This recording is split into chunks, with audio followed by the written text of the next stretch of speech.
Dear students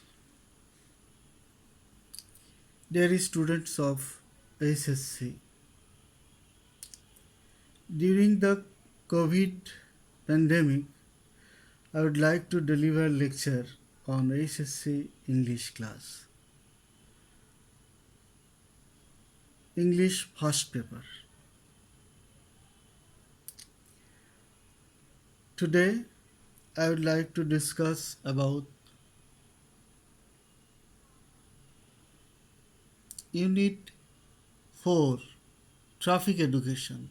Lesson 1, How Your Brain Negotiates Traffic.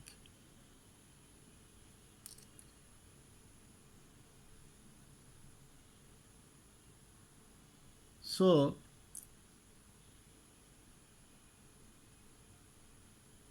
the topic, how your brain negotiates traffic. This is Muhammad Abdul Salam, Assistant Professor of English Department, Devattar Degree College. How are you, students? I hope you are well.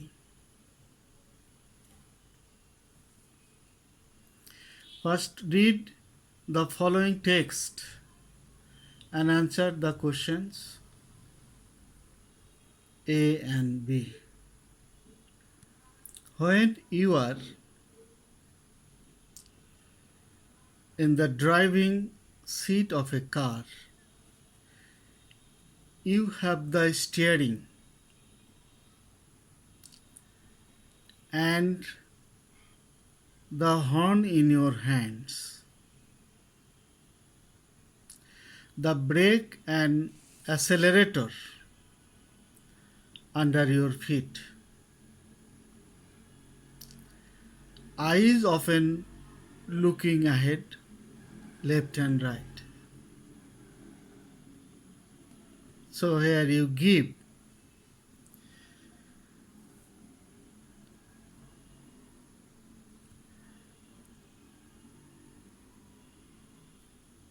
study sincerely.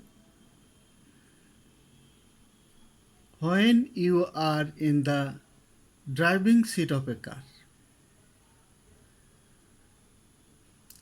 you have the steering and the horn in your hands, the brake and accelerator under your feet, eyes open, looking ahead, left and right.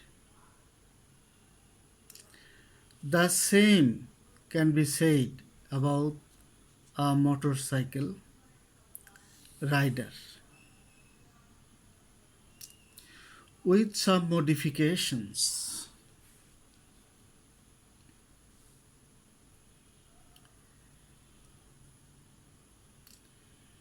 These are all very visible,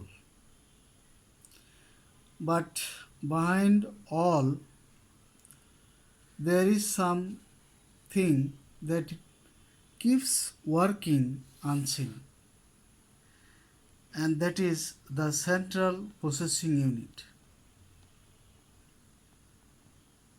Central processing unit. What is it? It is your brain. CPUs are artificially intelligent machines that are programmed to do specific jobs under fixed conditions and judgments.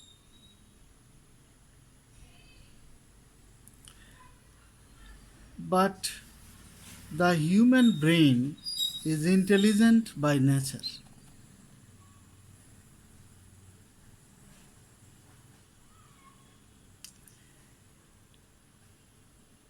It is the most sophisticated machine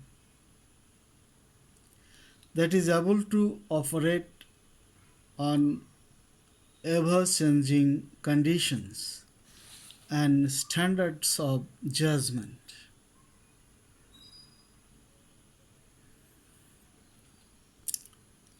As conditions in the traffic keep invariably changing. This virtue of sophistication of your brain must be at work when you are driving. The difference between traffic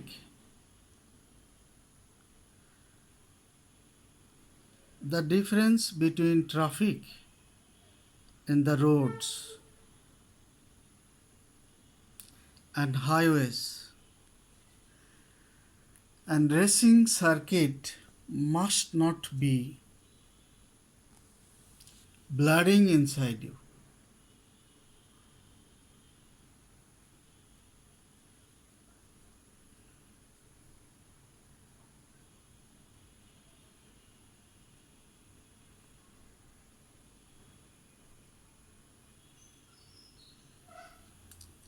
Never imagine yourself to be a Michael Schumacher driving an F1 at 300 mph. Leave no room for fantasy. You must always be ready to encounter unexpected behavior from any vehicle or pedestrian. You understand the word vehicle?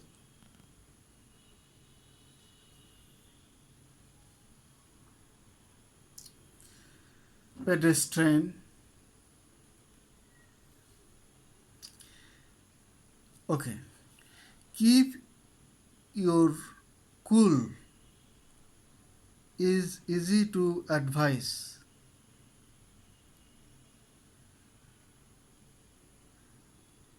but difficult to maintain. Still, you must always restrain yourself because at the end of the day, you don't want to be regarded as a killer, as a murderer. Now you see the last thing that differentiates you from a computer is your conscience. From a computer is your conscience.